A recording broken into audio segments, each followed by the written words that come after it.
साल 2024 में जनवरी से अब तक देश में 7 बड़ी ट्रेन दुर्घटनाएं हो चुकी हैं।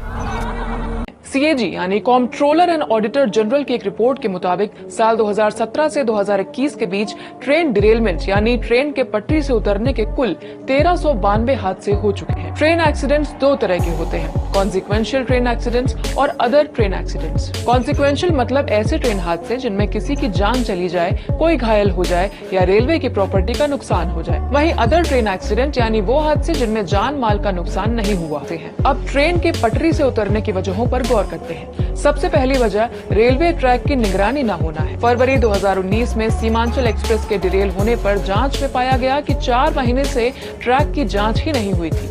नियम के मुताबिक रेलवे के उच्च अधिकारी तय किलोमीटर तक ट्रैक का इंस्पेक्शन करते हैं। साल 2017 से 2021 तक पूरे देश में 57,566 किलोमीटर ट्रैक का इंस्पेक्शन हुआ, जिसमें अनगिनत खामियां देखी गयी। कहीं इंस्पेक्शन जरूरत के मुताबिक नहीं हुआ, कहीं इंस्पेक्शन का डेटा ट्रैक मैनेजमेंट सिस्टम के पोर्टल पर नहीं डाला गया। इतना ही नहीं, भारतीय रेलवे रूट का 4% हिस्सा यानी दक्षिण पूर्व मध्य रेलवे जोन के 2348 किलोमीटर के रूट पर जांच ही नहीं हुई।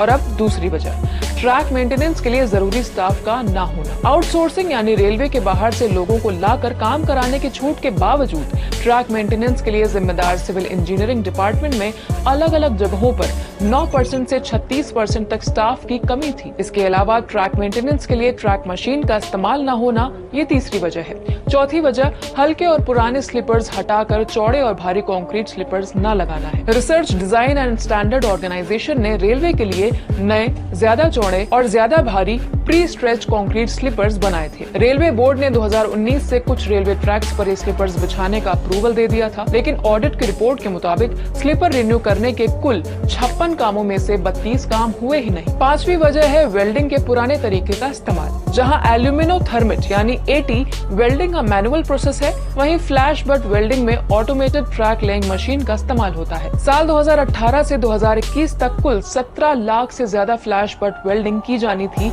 लेकिन इसमें करीब 12 लाख ही पूरी हुई है। ट्रैक में गड़बड़ी की जांच में कमी होना डिरेलिंग की बड़ी वजह है। अधिकारियों की ट्रेनिंग और मेडिकल जांच में कुताही बरतना भी इसमें बड़ा योगदान देती है। सीएजी की रिपोर्ट के मुताबिक साल 2017 से 2021 तक ट्रैक मेंटेनेंस के कामों से जुड़े कुल 794 अधिकारियों को ट्रेनिंग ही नहीं दी गई। इसी दौरान अधिकारियों की मेडिकल जांच कुल 2139 बार की जानी थी, लेकिन 510 बार ऐसा हुआ ही नहीं। मेडिकल जांच तो छोड़िए, ट्रैक मेंटेनेंस स्टाफ को काम से जुड़ी बेसिक सहूलियतें भी नहीं मिलती। रिपोर्ट के मुताबिक फील्ड स्टाफ के 921 लोगों पर हुए सर्वे में पाया गया कि स्टाफ के पास वॉकी टॉकी डिवाइस नहीं है।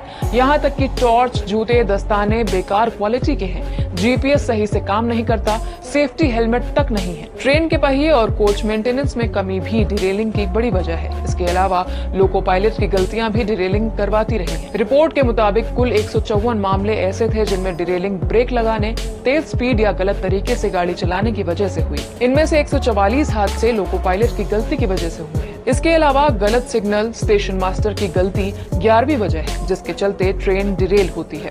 अब जानते हैं कि ट्रेन हादसों की जिम्मेदारी सबसे ज्यादा किन डिपार्टमेंट्स की होती है। रेलवे के एक अधिकारी ने नाम न बताने की शर्त पर बताया कि ट्रेनों के पटरी से उतरने के पीछे सबसे बड़ी समस्या इंजीनियरिंग डिपार्टमेंट और ऑपरेटिंग डिपार्टमेंट की वजह से होती है। जहां इंजीनियरिंग डिपार्टमेंट ट्रैक का मेंटेनेंस सही तरह से नहीं करता, वहीं ऑपरेटिंग डिपार्टमेंट कोच और पहियों के डिफेक्ट और मेंटेनेंस पर ध्यान नहीं देता है। दुर्घटना होने पर दोनों ही डिपार्टमेंट्स एक दूसरे पर आरोप लगाते हैं।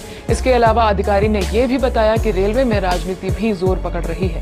जिन अधिकारियों कर्मचारियों को फील्ड पर होना चाहिए, वो मीटिंग्स और इन्फॉर्मेशन गैदरिंग में लगे हुए हैं।